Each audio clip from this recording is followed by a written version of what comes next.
dan tidak boleh sujud. Tidak boleh sujud di atas lengan baju, tidak boleh di atas tangan, dan tidak boleh di atas sorban, dan tidak boleh sujud di atas kopiah. Ini pendapat siapa? Syafi'iyah. Maka bapak harus bacanya begini. Solusinya dalam mazhab Syafi'i, kalau kita mau pakai sorban ini, kalau kita mau sujud di atasnya, maka bagaimana caranya? Ditanggalkan dia. Maka kalau bapak mau sujud di atas peci, copot dulu pecinya. Itu baru sah. Copot dulu baru di atas itu. Tapi kalau dia masih dipakai, tidak sah. Ini menurut Syafi'iyah. Kalau jadi ada dua solusinya. Yang kita akan kadang sujud di tempat yang kotor, tidak nyaman atau panas.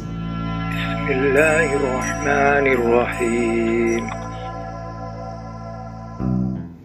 Majelis ilmu kita sebagaimana biasa membahas pada pagi ini adalah tentang fikih perbandingan masalah-masalah hukum yang menjadi amalan kita sehari-hari.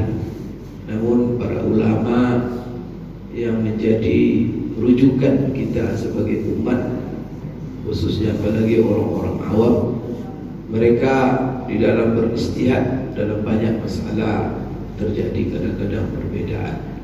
Dan kita mempelajari perbedaan-perbedaan ini bukan untuk membuat kita goncang atau ragu dalam mengamalkan, tetapi membuat kita semakin mantap mengamalkan apa yang telah kita pelajari, dan juga tentu membuat kita, Bapak Ibu sekalian, tidak fanatik dan tidak sembarangan menuduh orang-orang yang berbeda dengan kita, apalagi sampai merusak persaudaraan antara sesama kita. Baik, kajian terakhir pertemuan kita agak terganggu pertemuan kita ya, Kamis yang lalu. Nah, ya maklumlah banyak urusan Bapak Ibu ya. Boleh sibuk. Sebagai ustaz ia juga, sebagai politikus ia juga. Jadi banyak. Dan semuanya itu untuk kepentingan dakwah insyaallah. Ya, alhamdulillah Bapak Ibu sekalian, di kajian kita terakhir adalah tentang masalah, masih dalam masalah rukun salat. Jadi rukun salat yang sudah kita bahas, pertama tentang niat, yang kedua tentang takbiratul ihram, kemudian berikutnya adalah tentang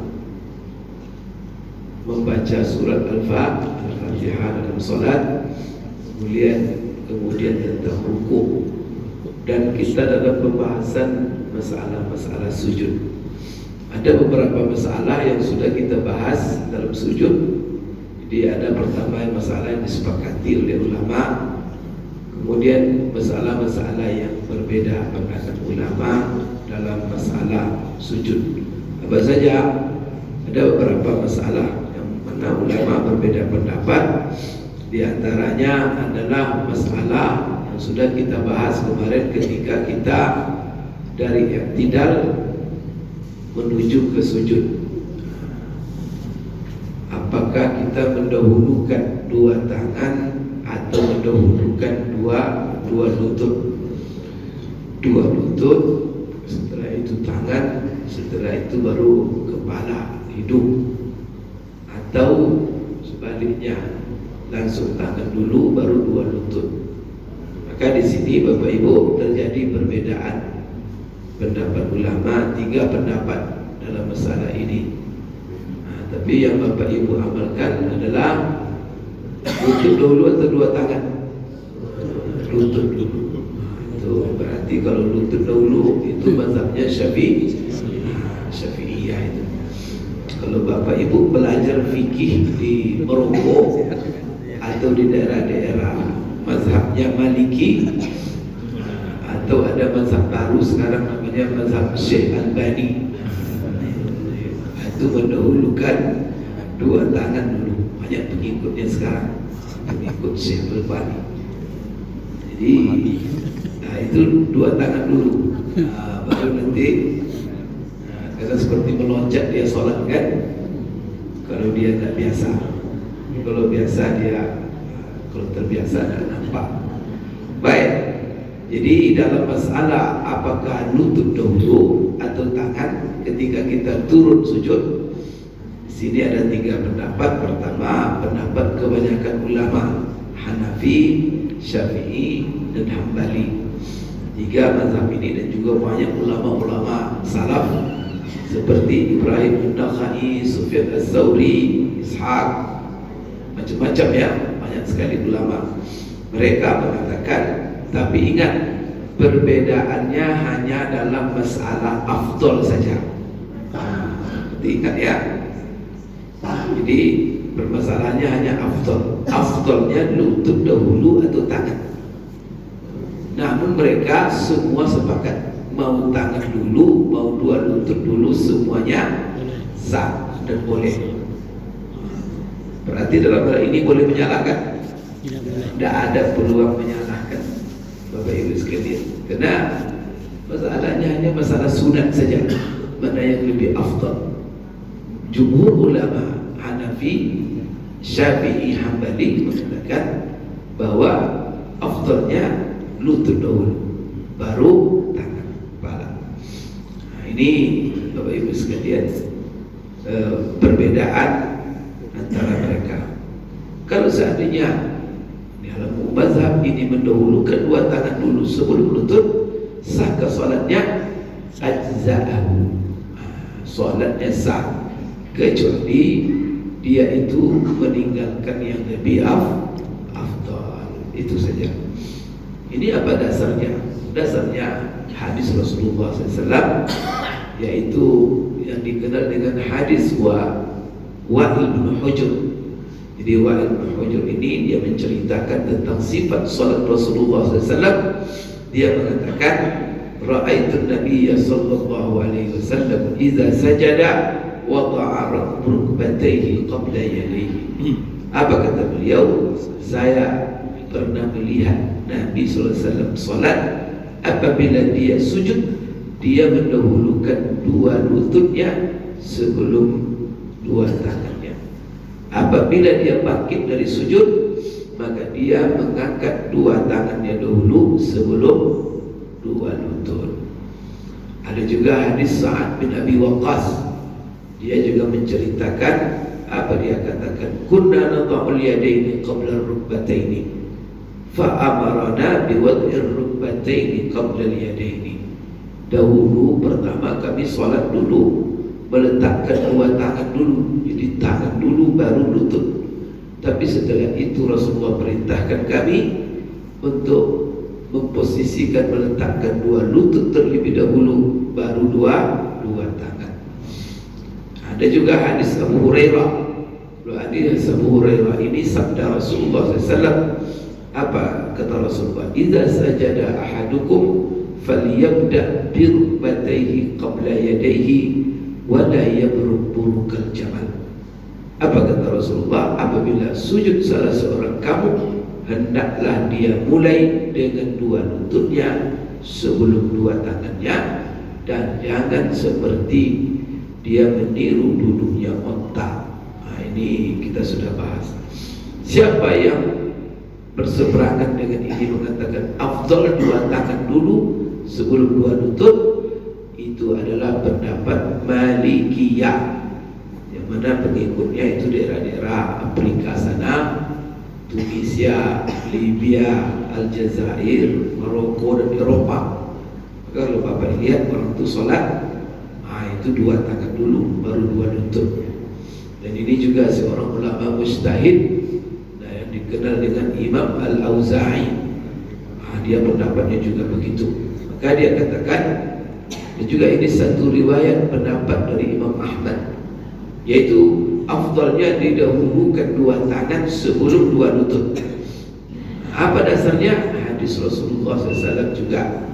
Maka hadis-hadis ini Bapak Ibu sekalian kadang-kadang kelihatan kontradiktif. Dia tidak ada kontradiktif. Maka dalam agama ini dalil tidak ada. Cuma dalam pandangan seorang ulama secara zahir kontradiktif, sehingga mereka berijtihad bagaimana menyimpulkan hukum dari Bapak Ibu sekalian hadis-hadis yang nampak bertentangan itu. Seperti umpamanya akhir-akhir ini kan kita mendengar punya Rasulullah SAW dalam sebuah hadis dia mengatakan, jadi Nabi sallallahu alaihi wasallam 'anil da'i. Rasulullah SAW melarang orang memberi kabar atau mengumumkan kematian seseorang. Maksudnya kalau dia meninggal, lalu Bapak Ibu diumumkan, inna lillahi wa inna ilaihi raji'un, telah meninggal, zanu apa. Itu ada hadisnya, hadis sahih. Itu dilarang oleh Rasulullah SAW. Maka bila orang berpegang ke hadis ini, maka dia bilang ini perbuatan bid'ah ini. Apa pula dia mengumumkan orang meninggal? Kadang-kadang ada gitu kan, sensitif. Tapi satu sisi ada pula hadis dalam Sahih Bukhari, Sahih Muslim. Rasulullah SAW ketika Raja Najasyi, yaitu Raja Habasyah yang masuk Islam dan dia menyembunyikan Islamnya, meninggal, Rasulullah SAW mengumumkan kematiannya. Setelah meninggal Raja Najasyi, diumumkan sampai Rasulullah mengumpulkan para sahabat di lapangan. Kemudian Rasulullah melaksanakan sholat gaib untuk Raja Najasyi. Ya kan diumumkan itu kan. Satu sisi dia melarang, satu sisi dia sendiri yang jadi ada kelompok bid'ah dipegang satu hadis tinggalkannya hadis. Kemudian ngaku dia yang paling sunnah. Ini berbahaya. Maka itulah sebabnya rujuk selalu ulama. Jangan baca saja, ambil kitab hadis dibaca, dipahami itu langsung diapakan, kacau dibuatnya. Itu mengambil dari orang-orang yang menyimpulkan hukum dari hadis-hadis itu dia tidak mapan dalam ilmu-ilmu yang namanya ilmu istinbat, ilmu ijtihad. Dan itu ada ulama-ulama dikenal dengan itu. Ada ulama-ulama yang memang menghafal hadis saja dia tidak bisa itu jadi patokan, kacau dibuatnya agama. Oleh karena itu Bapak Ibu, ada ulama-ulama yang menghafal dalam ilmu istinbat itu. Maka mereka mempelajari satu sisi hadis begini, di hadis yang lain begini. Ini melarang, tapi Rasulullah mengerjakan. Masa Rasulullah dia sendiri melarang, dia sendiri yang, maka bagaimana? Disiplin dilihat. Maka Bapak Ibu sekalian, seperti ini juga Rasulullah SAW dalam satu hadis dia meletakkan dua tangan dulu, dua lutut dulu. Dalam hadis yang lain seperti mazhab Maliki dari Abu Hurairah, hadis Abu Hurairah. Dan ini hadis sahih juga. Rasulullah SAW mengatakan, "Idza sajada ahadukum fala yabruk kama yabrukul ba'ir wal yadha yadayhi qabla rukbatayhi." Rasulullah bersabda, apabila kalian sujud, maka jangan sujud seperti tidurnya onta. Onta dari berdiri dia mau tidur. Maka apa kata Rasulullah? Waliyadha yadayhi qabla rukbatayhi. Hendaklah dia meletakkan dua tangannya sebelum dua lututnya. Hadis tadi dua lutut dulu sebelum dua tangan. Maka bagaimana oleh ulama yang pegang pula? Kalau dia pegang hadis ini saja, kalau dilihat nanti orang yang dua lututnya dulu bid'ah kamu katanya. Itu tidak sesuai dengan sunnah Rasul. Ini semula dia. Ini orang tidak sunnah. Kadang-kadang pegang satu hadis saja, dia tak baca hadis yang lain. Maka kalau ulama bagaimana menyelaraskan dua ini? Berarti kedua-duanya boleh, tidak ada masalah. Berarti boleh dua lutut dulu, boleh dua tangan. Berarti apa? Perbedaannya saja macam-macam lah analisanya. Dan ini kan luar biasa Bapak Ibu sekalian. Manfaat untuk kita yang sholat. Dengan ada perbedaan ini sehingga agama menjadilah apa? Karena ada di antara kita ini tidak bisa tangan dulu, ya tak? Kenapa? Udah punya penyakit asam urat, udah mati, kadang sakit tulang. Ada kita ini kalau tangan dulu tidak nyaman, nyamannya dengan dua lutut. Ada pula kita yang tidak bisa dengan dua lutut. Sudah, masya Allah. Berarti dengan ada perbedaan tadi, maka semua ulama mengatakan tidak ada masalah. Mau yang begini silakan, mau gini silakan. Cuma kalau seandainya kondisinya normal, mana yang lebih afdal? Kan di situ saja. Ini Bapak Ibu ya. Ini masalah pertama yang kita sudah bahas. Kemudian apa saja anggota-anggota yang harus ikut di dalam sujud? Itu juga kemarin kita sudah bahas. Ini juga permasalahan. Jadi anggota yang wajib kita letakkan yang ada di dalam sujud kita apa saja? Di sini ada pula pendapat Bapak Ibu. Jadi kalau tadi itu 3 pendapat. Pertama, afdalnya dua lutut dulu baru 2 tangan. Kedua, 2 tangan dulu baru 2 lutut. Yang ketiga sama saja. Mau ini silakan, mau ini tidak ada perbedaan. Kedua-duanya afdal katanya. Masalah ini sujud, apa anggota sujud yang harus ada ketika kita sujud? Maka jumhur ulama di sini Bapak Ibu sekalian seperti Hanafi, Maliki, dan ini salah satu pendapat di kalangan Syafi'iyah, satu riwayat dari Imam Ahmad, maka mereka mengatakan meletakkan tangan, 2 tangan, 2 lutut, kemudian 2 tumit ketika sujud itu tidak wajib. Berarti kan anggota sujud itu pada prinsipnya ada 7 ya kan? Pertama 2 tumit, 2 lutut sudah 4, 2 tangan sudah berapa? 6. Kemudian dahi bersamaan dengan hidung 7. Ini 7 ini wajib ini hukumnya dalam sujud. Kalau seandainya salah satu yang 7 ini tidak diletakkan, tidak ada di dalam sujud kita, sah sujud kita atau tidak? Maka di sini Bapak Ibu, jumhur ulama mengatakan tidak wajib. Yang wajib cuma dahi saja. Di kalau lututnya diangkat ya, pakai dahi saja dia sah nggak? Sah. Orang yang menungging sujudnya sah nggak? Sah. Kalau lipatnya tangannya begini sedang sujud, tidak diginikannya sah nggak? Sah. Itu menurut jumhur. Siapa di sini yang berpendapat? Hanafi, Maliki, sebagian Syafi'iyah, sebagian dari mazhab Imam. Jadi menurut mereka yang wajib di antara anggota sujud itu hanya dahi saja. Bapak Ibu sekalian, ini kan perbedaan.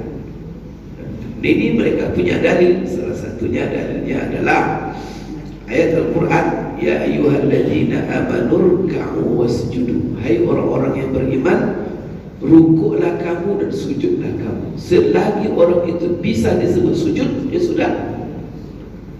Kalau kita jadi sujud itu di mana letaknya? Letaknya pada dahi, bukan pada lutut. Maka orang kalau dia letakkan kepalanya di bawah, ya sudah, itu disebut sujud, walaupun tangannya tidak ditaruh. Karena maka di situ selama dia disebut sujud, sah sujudnya. Karena yang diperintah itu adalah sujud.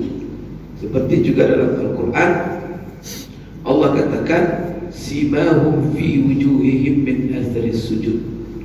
Jadi tanda yang ada pada wajah mereka, dahi mereka itu ada tanda berseri-seri, yaitu karena bekas daripada sujud. Jadi ini bukan berarti Bapak Ibu hitam dahinya karena sujud. Hitam digosok. Ada orang menafsirkan ayat ini, kamu ini tidak ada dahi kamu hitam, ini berarti tidak pernah sujud. Nah, sehingga sebagian orang digini dahinya terus sampai hitam supaya dibilang rajin sujud. Ada pula Bapak Ibu. Maka kebanyakan tafsir ulama itu dalam masalah ini itu nanti di hari akhirat, bahwa mukanya berseri-seri. Kenapa? Karena rajin bukan dahinya hitam. Kalau dahinya hitam karena sujud, berarti sahabat tak dapat pujian. Karena banyak sahabat tak nampak hitam di dahinya. Malah kata sebagian orang, kalau hitam dahinya berarti sujudnya tak benar, itu katanya. Mungkin gimana sih cara sujudnya? Nah, jadi Bapak Ibu ya, karena salah sahabat dan semuanya ada dahi hitam, tapi ada juga Bapak Ibu yang sujudnya benar dan hitam, ya kena ya saking banyak atau kena sensitifnya kulit kepala, kan bisa saja kan. Ada orang yang sensitif kulitnya, kalau taruh itu dia cepat hitam.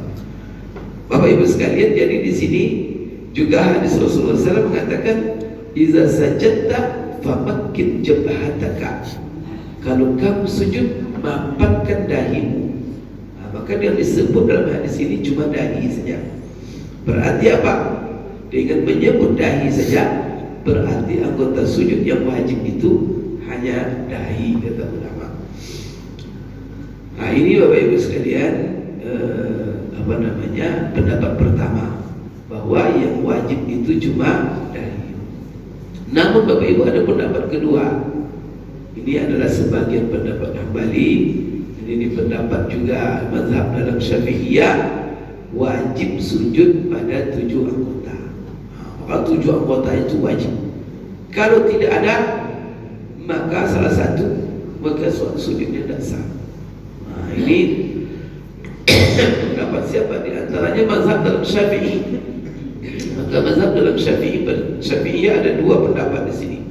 Ada pendapat pertama, yaitu tidak wajib. Yang kedua adalah 7 itu wajib, karena itu disebut sunnah. Dasarnya adalah hadis Ibnu Abbas. Beliau berkata, Rasulullah bersabda, umirtu bisujudi ala sab'ati a'zum. Aku diperintahkan, maka perintah ini hukumnya wajib. Diperintahkan sujud di atas 7 anggota, 2 tangan, 2 lutut, 2 kaki, kemudian dahi. Ini hadis Ibnu Abbas. Juga hadis Abdullah bin Umar, andal yadaini yasjudani kama yasjudul wajh, bahwa 2 tangan itu ikut sujud sebagaimana muka juga ikut sujud. Oleh karena itu, apabila salah seorang kamu meletakkan mukanya, hendaklah dia juga meletakkan 2 tangannya. Kemudian dalam hadis yang lain, idza sajada al-'abdu sajada ma'ahu sab'atu a'rab. Apabila seorang sujud bersamanya 7 anggota. Nah, ini Bapak Ibu sekalian, perbedaan di dalam masalah anggota sujud. Berarti ada yang mengatakan yang wajib dalam anggota sujud cuma dahi saja. Ada yang mengatakan yang 7 itu wajib. Sekarang berikutnya masalah yang berbeda dalam masalah sujud. Apa hukumnya meletakkan hidung bersama dengan dahi? Apakah cukup dahi? Ini khusus untuk masalah dahi ya. Ada yang katakan yang meletakkan dahi saja, hidungnya tidak ikut, berarti nungging dia kan? Ini dia, hidungnya tidak ditaruh tempat sujud. Ada yang meletakkan hidung saja, dahinya tidak. Atau kedua-duanya harus ada. Ini juga masalah berbeda ulama. Tapi kalau hidung saja gimana itu? Bisa tak? Bisa saja. Di sini luka kan. Jumhur ulama mengatakan, yaitu Malikiyah, Syafi'iyah, dan juga ulama-ulama lainnya, mereka mengatakan, ingat, jadi kalau mazhab Bapak Ibu semuanya Syafi'iyah, apa hukumnya menaruh hidung bersamaan dengan dahi ketika sujud? Itu hukumnya tidak wajib. Berarti yang wajib cuma dahi saja. hidung tidak wajib. Berarti kalau ada orang sujud di atas dahi, hidungnya diangkat, Bapak Ibu sah sujudnya? Sah menurut Syafi'iyah. Bersamaan Syafi'iyah di sini yaitu mazhab Maliki. Apa dalilnya nih, Pak Ustaz? Hadis Rasulullah, hadis yang sahih. Apa kata Rasul? Kata Rasulullah SAW, umirtu an asjuda ala sab'ati a'zum. Saya diperintahkan sujud di atas 7 anggota. Maka Rasul sebut 2 kaki, 2 lutut, 2 tangan, kemudian dahi, tanpa menyebut hidung. Kalau seandainya hidung wajib, tentu Rasulullah akan sebut hidung. Maka di situ katanya dalam hadis yang sahih itu tidak ada menyebut hidung. Berarti hidung bukan anggota sujud yang wajib sujud bersama dengan dahi. Juga hadis Jabir, qala Jabir bin Abdullah, dia meriwayatkan hadis, dia berkata, ra'aitu Rasulullah SAW sajada bi a'la jabhatihi ala qusas sya'ri. Saya melihat Rasulullah sujud di atas dahinya bagian atas, yaitu tempat tumbuh rambut. Berarti gimana itu? Sujud dia di ujung dahi ini, tentu hidung. Maka hadis ini dijadikan oleh ulama Syafi'iyah menjadi dalil bahwa menaruh hidung itu tidak wajib dalam sujud. Karena apabila dia sujud dengan bagian atas dahinya, lam yasjud 'ala al-anfi, pasti dia tidak sujud dengan hidungnya. Begitu juga Rasulullah SAW mengatakan, idza sajadta famakkin jabhataka minal ardi wa la tanqur naqra. Rasulullah katakan, apabila kamu sujud, mapatkan dahimu. Di situ tidak ada menyebut hidung. Baik, mazhab Hambali. Di sini Bapak Ibu tadi kan Maliki, Syafi'i. Sekarang mazhab Hambali, apa pendapatnya? Dia mengatakan, di sini ada 3 pendapat. Hambali mengatakan, dan itu pendapat di kalangan Malikiyah. Ada lagi ulama Sa'id bin Jubair, Ishaq bin Rahawai, Imam An-Nakhai, Abu Khaisamah, Ibnu Abi Syaibah, ulama lain mengatakan wajib sujud dengan dahi dan hidung. Jadi siapa ini? Pendapat Hambali. Kalau Bapak Ibu sholat di Masjid Nabawi, itu menungging begini atau digini ke kepala kita, sujud kamu tidak benar. Dan kamu tidak meletakkan hidung. Dibilang sama dia, saya Syafi'i. Kamu ikut Nabi atau ikut Syafi'i, katanya. Gitu. Saya kan gitu. Kamu ikut.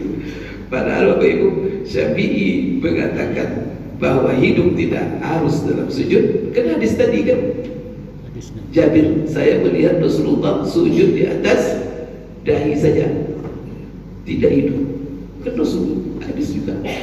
Tapi dasar dia kena belajar dengan fikih hamba. Fikih hamba ini dipakainya dasar hadis yang lain. Apa hadis yang mengatakan mewajibkan Bapak Ibu sujud dengan dahi dan hidung? Dan ini pendapat Hambali, dikenal dalam mazhab Hambali. Di Maliki, Syafi'i mengatakan tidak wajib, hanya dengan dahi saja tanpa hidung. Sedangkan Hambali wajib dahi dan hidung. Jadi sudah 2 mazhab itu. Itu Hambali Saudi. Apa dalilnya? Dalilnya hadis tadi juga, yaitu hadis Rasulullah Abbas. Rasulullah SAW mengatakan, umirtu an asjuda ala sab'ati a'zum. Aku diperintahkan sujud di atas 7 anggota. Ketika dia menyebut dahi sambil mengisyaratkan kepada hidungnya, dia tidak ucapkan tapi dengan isyarat. Wa asyara biyadihi ala anfihi. Ketika dia menyebut kata dahi, Rasulullah memberi isyarat juga kepada hidungnya. Maka dengan ada isyarat ini mereka mengambil kesimpulan bahwa salah satu bahwa ketika sujud hidung harus disertakan dengan dahi. Ada juga hadis lain yang mereka jadikan, yaitu hadis dari Abi Humaid, anna Nabiya sallallahu alaihi wasallam kana iza sajada amkana anfahu wa jabhatahu min al-ardi. Bahwa Rasulullah SAW, kata Abu Humaid, apabila dia sujud, dia letakkan hidungnya dan dahinya di bumi, di tempat sujud. Ada lagi hadis Ibnu Abbas dari Nabi SAW, annahu ra'a rajulan yusalli la yusibu anfahu al-ardha faqala la salata liman la yusibu anfuhu min al-ardi ma yusibu al-jabin. Apa kata Rasulullah? Jadi dalam hadis Ibnu Abbas ini beliau menceritakan, satu hari Rasulullah melihat seseorang sedang sholat dan dia sujud. Ketika dia sujud, hidungnya tak menyentuh tempat sujud. Lalu apa kata Rasulullah SAW? Bersabda, la salata liman la yusibu anfuhu minal ardi ma yusibul jabin. Tidak sah salat orang yang hidungnya tidak sujud bersamaan dengan dahinya. Cuman hadis ini dipermasalah. Maka Syafi'iyah tak pegang hadis ini kerana katanya apa? Hadis itu lemah. Bagi Bapak Ibu sekalian, jadi tidak bisa. Maka kalau ada hadis, pertama dilihat dulu hadis itu sahih atau tidak. Yang kedua, hadis itu apakah masih berlaku hukumnya atau sudah diamandemen. Nah, awalnya Rasulullah begini, kemudian setelah itu dihapus hukum itu, di cancel. Bisa saja. Karena awalnya Bapak Ibu kadang-kadang berarti umat Islam, kadang-kadang awal berat itu diringankan, kadang-kadang ringan setelah itu diberatkan. Kan bisa saja begitu. Yang ketiga, kalau dipastikan tidak diamandemen. Yang kedua itu sebenarnya pertama sahih tidak. Yang kedua maknanya sesuai dengan hukum yang dimaksud atau tidak. Yang ketiga sudah diamandemen atau belum. Yang keempat, dilihat dulu ada enggak dalil-dalil yang lain yang bertentangan dengannya. Apalagi kalau dalil itu lebih kuat daripada dalil yang ada. Jadi ini semuanya menjadi pertimbangan ketika Bapak Ibu sekalian seperti ini kena dalam masalah pertama, hadis itu sahih atau tidak. Jadi kalau ada ulama tidak memanggilnya, mengambil ataupun menjadikan dasar hadis itu, berarti salah satu faktornya adalah karena hadis itu lemah dalam pandangannya. Baik, itu pendapat kedua. Jadi pendapat pertama tadi tidak harus dengan hidung. Yang pakai yang dituntut dalam sujud itu yang wajib cuma dahi. Ini Hambali dan Syafi'i. Pendapat kedua Maliki Syafi'i. Pendapat kedua Hambali, wajib hidung bersama dengan dahi. Ini Hambali. Pendapat ketiga, ini Bapak Ibu pendapat yang unik, yaitu pendapat Abu Hanifah. Bahwa pendapat Abu Hanifah, kita boleh memilih mau sujud di atas dahi atau sujud di atas hidung saja, atau dahi dan boleh memilih ketiga-tiganya. Jadi kalau ada yang sujud dengan dahi dan hidung itu afdal. Kalau dahi saja sah, hidung saja sah. Kalau yang lain tadi tidak. Syafi'i kalau hidung saja tidak ada dahi sah tidak sah. Dalam Syafi'i yang sah itu dahi tambah hidung. Kalau Hambali apa lagi?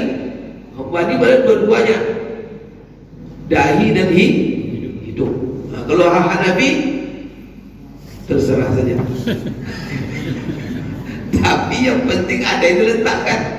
Tapi kalau diginiin kepalanya, sudah ada yang sah sujudnya. Kan bisa saja bertahan gini kan? Hidung tak sampai, dahi tak sampai. Itu juga. Kecuali kalau yang begitu orang sakit lagi, yang tidak sanggup sujud. Itu nanti kan lain lagi babnya itu babnya bab darurat lagi. Jadi ada 3 pendapat Bapak Ibu ya di dalam masalah itu. Jadi kalau ada orang sujud nanti di atas hidungnya saja, jangan dimarahi dia. Itu barangkali mazhabnya Hanafi itu. Baik Bapak Ibu sekalian. Sekarang masalah berikutnya. Ini masalah. Saya mengulang masalah itu supaya Bapak Ibu tahu apa saja masalah-masalah khilafiyah di dalam masalah ini. Banyak masalah ini yang diperbincangkan dan ditanyakan. Apa hukumnya sujud langsung dahi ke tempat sujud tanpa alas? Maka hukum sujud di atas peci, di atas sorban, ya kan? Di atas jilbab, atau di atas Bapak Ibu sekalian. Artinya apa? Dahinya tertutup, tidak langsung menyentuh tempat sujud. Sah atau tidak? Tapi yang mereka permasalahkan Bapak Ibu adalah sujud di atas sesuatu yang mana sesuatu itu bergerak dengan gerakan kita. Pecinya berarti dia melekat di tubuh kita. Jadi kalau kita berjalan dia ikut. Kalau karpet kalau berjalan ikut dia. Makanya berarti ada pula orang tidak boleh harus menyentuh tanah. Dibawa tanah nanti ke sini. Karena ada orang yang terlalu ekstrim memahami, maka harus sujud di atas. Maka itulah yang pernah saya ceritakan, yaitu pendapat Syiah. Maka Syiah itu, dan juga sebagian ada ahli sunnah yang katakan begitu. Jadi Syiah itu berpendapat harus sujud di atas tanah atau baju yang sifatnya bumi. Maka mereka membawa kemana-mana unsur yang ada bumi. Maka mereka kemana-mana kadang bawa batu, lempeng batu, sujud. Kalau mereka masuk masjid ini solat, taruhnya batu di atasnya, depan itu, di atas batu itu. Kemudian saya ceritakan saya pergi ke New Zealand. Masuk saya ke masjid, banyak masjid situ banyak orang Syiah. Saya lihat di pinggir masjid itu banyak sekali batu. Apalah batu ini sebenarnya. Jadi masuk jemaahnya dia ambil batu itu taruh depannya. Batu. Dia masjidnya karpet. Tapi disediakan batu. Kalau di sini ada batu-batu kena. Jadi Bapak Ibu sekalian, masalahnya yang dibahas adalah masalah kan pada prinsipnya kan sujud di atas bumi kan begitu. Karena bumi di sini maksudnya apa? Apakah langsung dengan tanah atau batu atau unsur bumi apa saja? Atau maksudnya Bapak Ibu sujud di bagaimana? Di sini jadi permasalahan, berbeda pendapat ulama. Jadi ingat ya, yang dipermasalahkan itu sujud di atas pakaian yang bergerak dengan gerakan kita. Namanya begini nih. Tapi kalau Bapak Ibu itu sepakat mereka di atas karpet ini kan tidak kita pakai, tidak ada masalah. Ini mazhab yang 4 ya, sah sujud di atas karpet seperti ini. Maka tak ada yang mempersalahkan, karena karpet tidak bergerak dengan gerakan kita. Yang masalah peci. Sujud peci begini, terhalang dahinya ke tempat sujud. Atau sorban Bapak pakai sedang melilit di leher. Atau ketika sujud Bapak taruh dia dan dia masih bergerak dengan gerakan kita, sah itu atau tidak? Atau lengan bajunya panjang ketika sujud, ini kan bisa terjadi. Kadang-kadang Bapak menganggap itu kotor, ya kan? Ya kan, agak bau kadang ditaruhlah. Atau umpamanya terlambat sholat, jemaah sholat di luar masjid, kadang agak tidak bersih tempatnya, ditaruhlah sujud, boleh itu tak? Atau sujud kan banyak macam-macam. Kita sujudlah kita di atas kain sorban dipakai. Tapi kalau seandainya Bapak punya sorban, ketika sujud mau sujud di atas sorban, supaya kita terhindar dari khilafiyah, supaya terhindar dari masalah khilafiyah, maka tanggalkan sorban itu dulu. Nah, copot sorbannya, nah, baru ditaruh. Atau tidak masalah itu, menurut seluruh mazhab. Tapi kalau sorban masih di leher, itu ditaruh dia, itu masalah. Jadi Bapak Ibu sekalian, bagaimana hukumnya? Apakah boleh sujud di atas sesuatu yang menempel atau bergerak dengan kita atau tidak? Jadi tidak langsung menyentuh tempat sujud. Di sini Bapak Ibu ada beberapa pendapat ulama. Pertama, jumhur ulama, yaitu ini 3 mazhab: Hanafi, Maliki, Hambali, dan juga sejumlah ulama-ulama kalangan salaf seperti Atta, Tawus, Imam An-Nakhai, Asy-Sya'bi, Imam Auza'i. Maka mereka mengatakan tidak wajib hukumnya membuka dahi, 2 tangan, 2 tumit dalam sujud, dan tidak wajib hukumnya langsung menyentuh anggota-anggota itu tempat sujud. Tetapi boleh dia sujud di atas lengan bajunya atau di atas tangannya. Kalau ada orang begini sujud di tangannya, boleh tak? Kalau menurut jumhur boleh, sah sujudnya. Kan ada orang kan, pokoknya dilihat kotor atau agak panas kan, takut dahinya, langsung dia begini ke tangannya, sujud di atas tangannya. Apa hukumnya itu? Maka menurut jumhur ulama Hanafi, Maliki, Syafi'i, tak ada masalah, karena meletakkan dahi di atas tempat sujud langsung itu tidak wajib. Maka dia boleh dialas dengan yang lain. Bahkan jangankan dengan kain lain, dengan tangan dia pun boleh.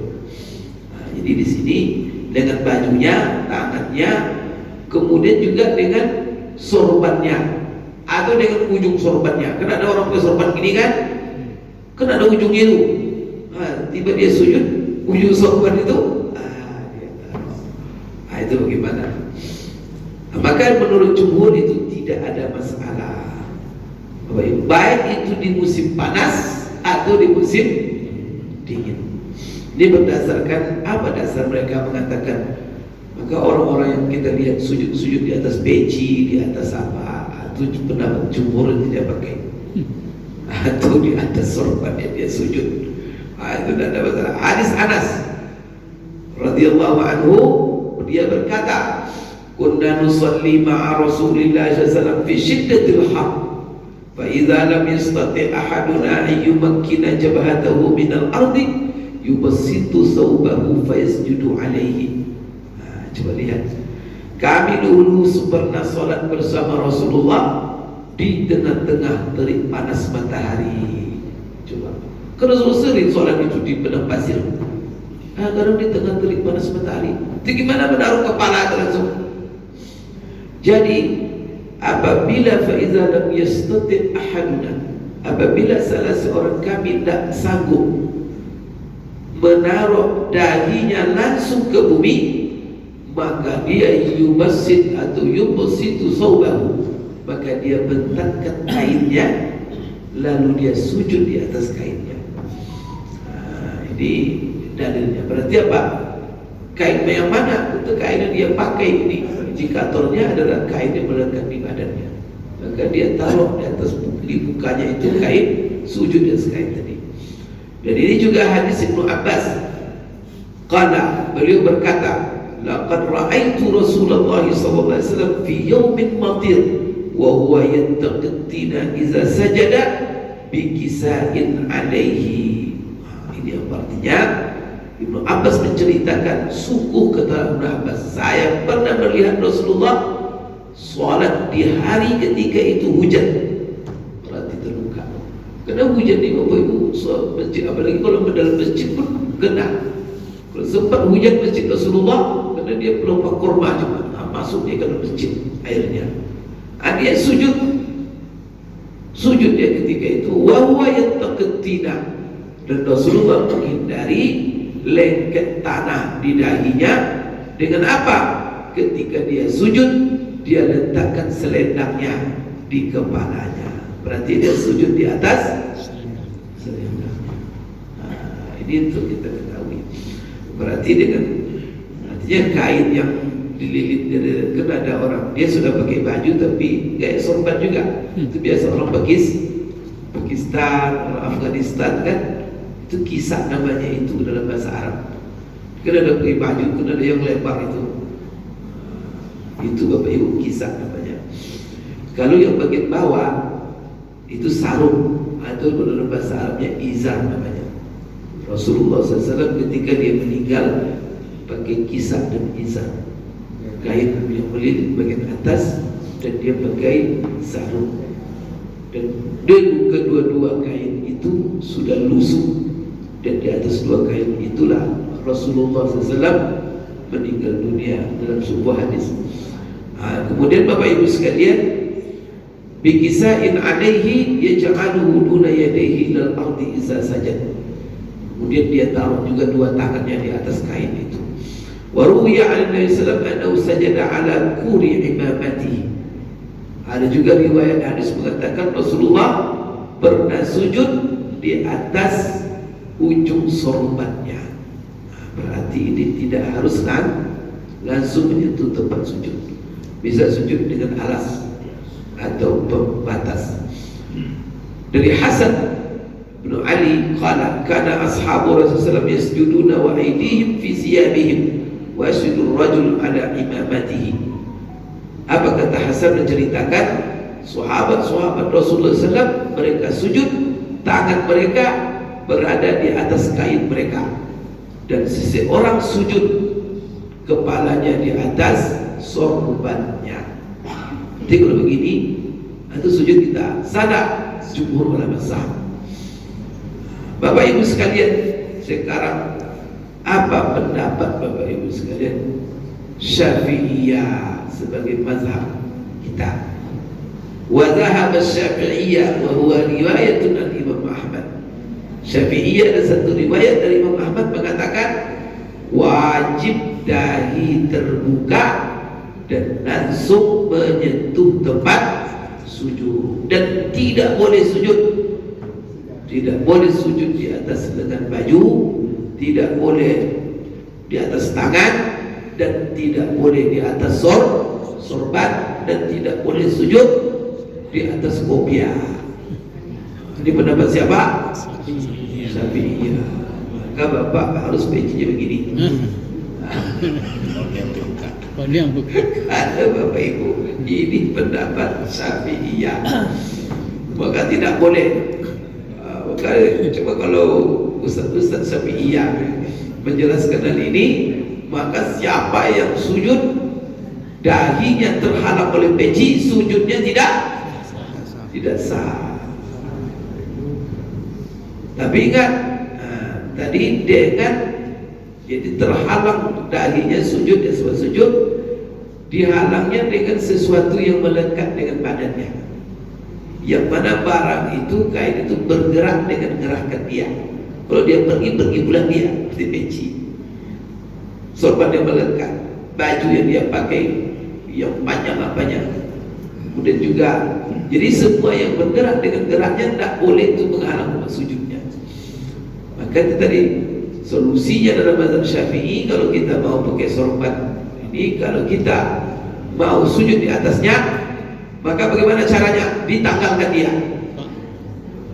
Maka kalau Bapak mau sujud di atas peci, coba dulu pecinya. Itu baru sah itu. Coba dulu baru di atas itu. Tapi kalau dia masih dipakai, tidak sah. Ini menurut Syafi'iyah. Kalau jadi ada dua solusinya. Yang kita kadang sujud di tempat yang kotor, tidak nyaman atau panas. Tapi ini Ustaz Mawardi ngaji tidak sah ini. Saya mazhab saya Syafi'i. Alhamdulillah ngajilah pagi Kamis, karena pagi Kamis fikih perbandingan. Jumhur ulama Hanafi, Maliki, Hambali tidak ada masalah. Maka apa? Ini kalau saya paksa ini panas ini, ya sudah pindah mazhab saja. Ya daripada terbakar pula naik bapak tuti, iya kan? Atau cari solusi lah. Apa solusinya? Tanggalkan peci. Peci itu taruh aja di situ dia. Maka kalau dia tidak bergerak dengan gerakan kita dalam sholat, tidak masalah.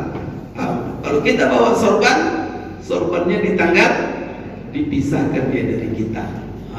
Itu solusi dalam mazhab Syafi'i supaya nanti Bapak Ibu sah sholat kita. Jadi Bapak Ibu sekalian, apa ini dalil mereka? Apa dalil Syafi'iyah? Hadis juga, hadis sahih juga. Jadi perbedaan ini Bapak Ibu semuanya ada dasar, masing-masing berlandaskan kepada sunnah.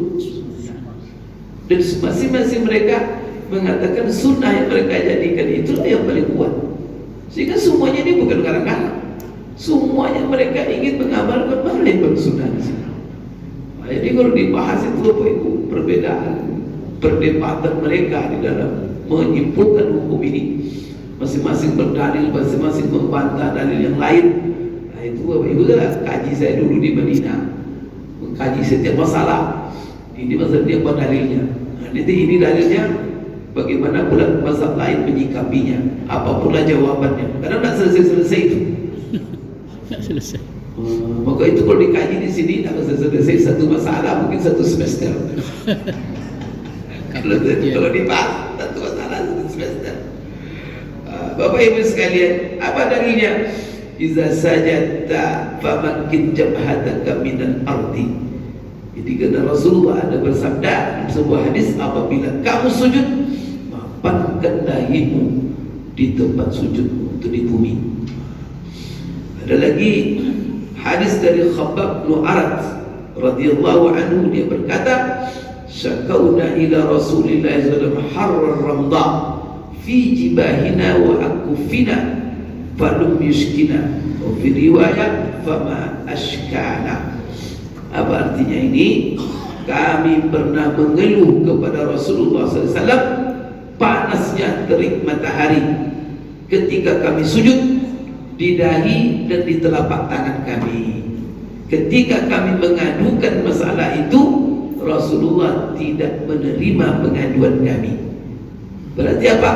Tetap dia haruskan sujud, anggota sujud itu langsung menyentuh tempat sujud, baik dua tangan ataupun dua dahi. Inilah hadis-hadis yang Bapak Ibu dijadikan oleh ulama Bapak Ibu dalam mengatakan ini Syafi'iyah ya, harus menyentuh tempat sujud dan tidak boleh dihalangi oleh pakaian-pakaian yang melekat di badan kita antara anggota sujud kita dengan tempat sujud. Kan sudah tahu nih Bapak Ibu ya apa pendapat Syafi'iyah. Jadi kalau ada orang menegur kita, itu jangan sujud peci katanya, berarti mazhabnya Syafi'i. Kalau ada orang dia pakai peci itu sujud peci begini, itu mazhabnya mungkin Hanafi, mungkin Balik. Itu aja lah sudah. Tapi semuanya sholatnya sah, jangan saling menuding-nuding. Terakhir Bapak Ibu adalah masalah apa hukum tamakninah di dalam sujud. Tamakninah itu mapan seluruh anggota sujud kita dan berdiam diri sejenak setelah mapan. Jadi 7 anggota tadi sudah mapan, kemudian berhenti sejenak, setelah itu baru bangkit. Nah itu tamakninah. Minimal tamakninah itu ketika dia sudah mapan dalam sujud, minimal dia menyebut, membaca satu zikir sujud, Subhana Rabbiyal A'la. Minimal sekali. Itu dia bangkit, silakan. Apa hukumnya ini?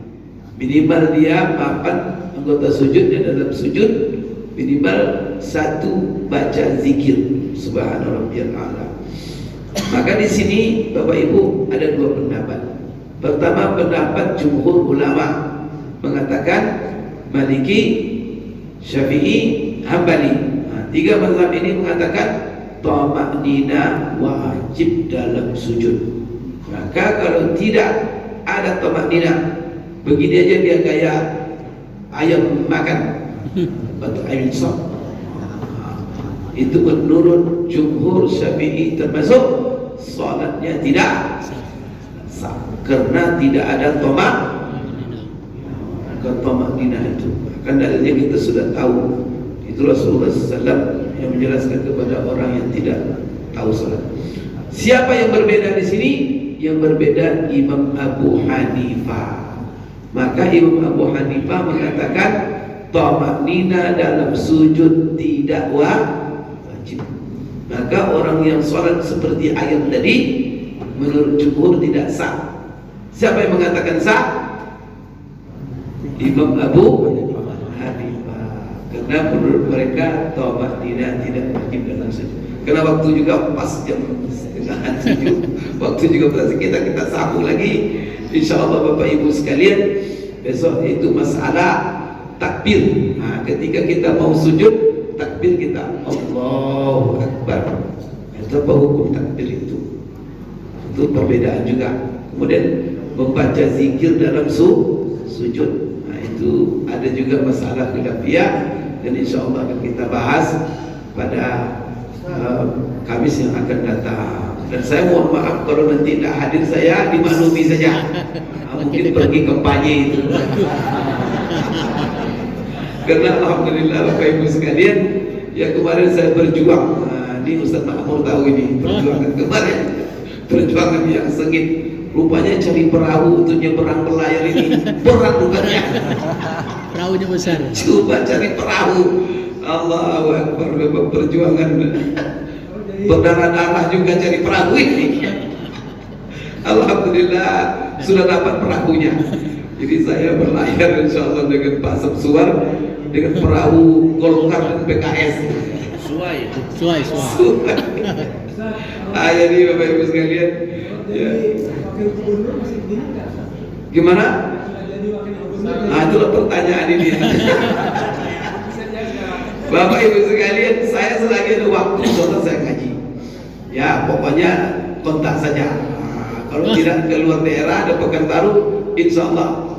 Jadi apa jabatan-jabatan ini kan tentu kan kalau jabatan ini apa namanya ada kadang-kadang apalagi ini masa-masa mau merebut jabatan ini kan ada kampanye pergi ke luar kota apa semua. Kalau saya di luar kota ya maklumi saja Bapak Ibu sekalian.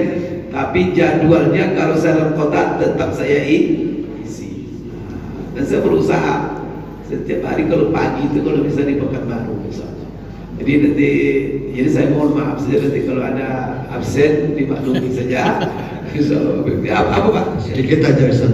Untuk menghindari ikhtilaf ini Ustaz. Menurut mazhab Syafi'i ini kan yang wajib dibuka kan dahi Ustaz ya. Ya. Bagaimana dengan yang lain Ustaz? Ya. Hidung, apakah itu juga wajib dibuka menurut mazhab Syafi'i? Karena jumhur tidak wajib ya Ustaz ya. Ya. Jadi Bapak Ibu sekalian, itu semua anggota. Jadi seluruh anggota sujud yang 7 tadi. Jadi menurut Syafi'i harus menyentuh tempat sujud, tak boleh di alas. Seperti yang itu kan pasti jalan. Apanya? Nah, tapi mereka tak. Jadi bukan 7 anggota, maaf. Yang mereka bahas cuma tangan dengan kepala. Nah, tangan dengan kepala.